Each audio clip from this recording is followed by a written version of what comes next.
Hi everyone. Today is really exciting because we're not in my bedroom. Yay! We're in another bedroom. Oh, wow. No, I'm kidding. Today is exciting because we have a guest. Hi, everybody. Oh my god, this is Austen. How's it going? This is Austen from the YouTube channel Transgender and Christian. He's kind of a big deal, not gonna lie. Nah, not really.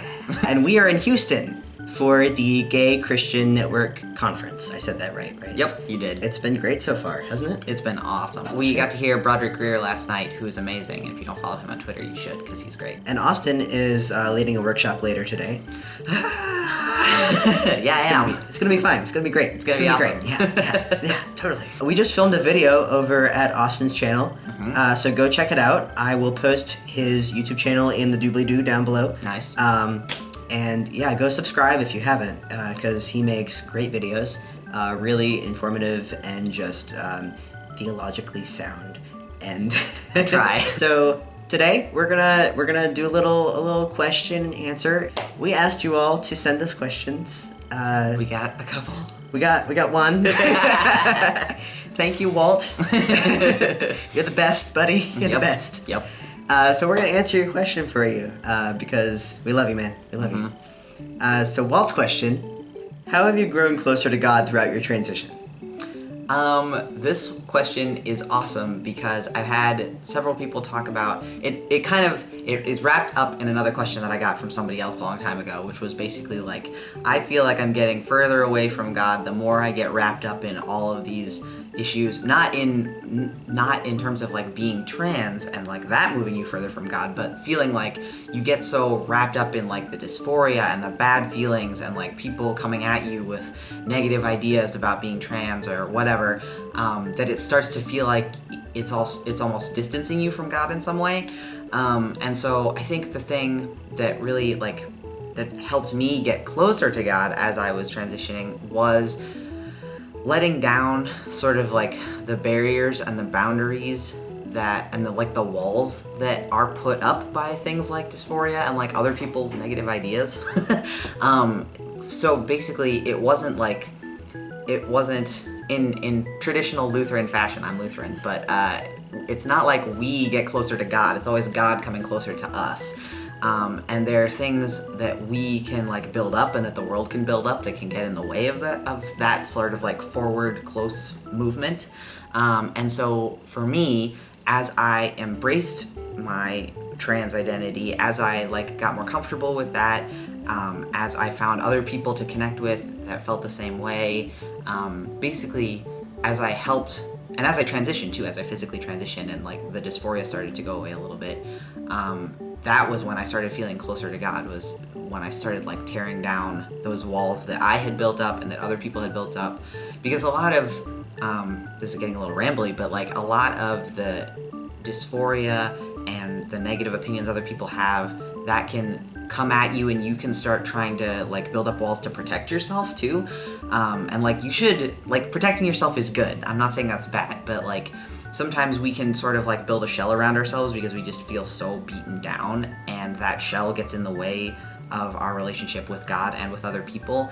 And so it's really hard to like be vulnerable and be open when you're feeling so sort of like beaten down about it. But that's the only way that we can connect with other people. So the best way to do it is to find other people that are dealing with some of the same things and have some of the same questions, and like you can encourage each other to be open and vulnerable, I think. It's a really great answer. Thanks. I've had practice. All right, second part of Walt's question is, do you have any advice for people just discovering their transness, either in general or relating specifically to Christianity? Yes, I do. Tell us what it is, Adam. Well, so I guess my biggest piece of advice is just to find community, because that's where we are able to grow and to learn and to discover things about ourselves and about others and about the way that we interact with the world and with ourselves and our identities, and how our identities intersect. And so just find community, whether that be online or in person, if there's a support group in your area. If there's nothing in your area, then go online. You know, there's so much online through Facebook, through Tumblr, through any number of social media platforms. There's such a diverse and vibrant community online, and for the most part, people are going to be so affirming of you and welcoming, and you're going to meet so many people. Austin and I met online. This is the first time we've met each other in person. It's great. Like, yeah. This is how community is formed. This is how friendships and relationships are formed. The world has been made so small through our technological advances, and we're able to have these relationships across great distances. And so finding connection through that is a great way to just embrace your transness and to embrace that in other people, and to see people, and to experience people who are different from you, and to experience the trans umbrella in all of its diversity. The first time I went to Philly Trans Health Conference, the only time I went to Philly Trans Health Conference, I was just blown away by the sheer amount of diversity that was present there. All of the people there identified as trans, but there were so many different manifestations of that, and it was just amazing to me, and I loved it. And then in relation to Christianity, seek out affirming communities. Seek out people who will support you in your transition. Seek out people who will love you. That was one of the hardest things for me, was letting go of people and places who were not supportive and were not affirming, but who had been a huge part of my life growing up. And it was a grieving process to let go of that and to come to terms with the fact that it had become a toxic environment for me at that point in my life. Early on in my transition, I felt very emotionally vulnerable because I hadn't physically transitioned. I wasn't very comfortable physically in my body. I didn't feel very stable in myself, and so I needed a community where I could have that stability. And so finding that in a faith community was a huge step for me, and it was a huge positive step for me.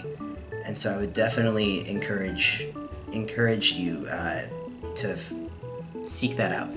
And again, if that's not something that is immediately available in your area, there are communities online that are helpful and that are affirming. Trans faith is something that we talked about in the video over at Austen's channel. They're an incredibly affirming and wonderful organization that provide resources and information to people of many different faiths, Christianity included. And they have a presence online on Facebook. You can look them up there, and they will welcome you with open arms. And you can find connection there, and support, and affirmation, and a community.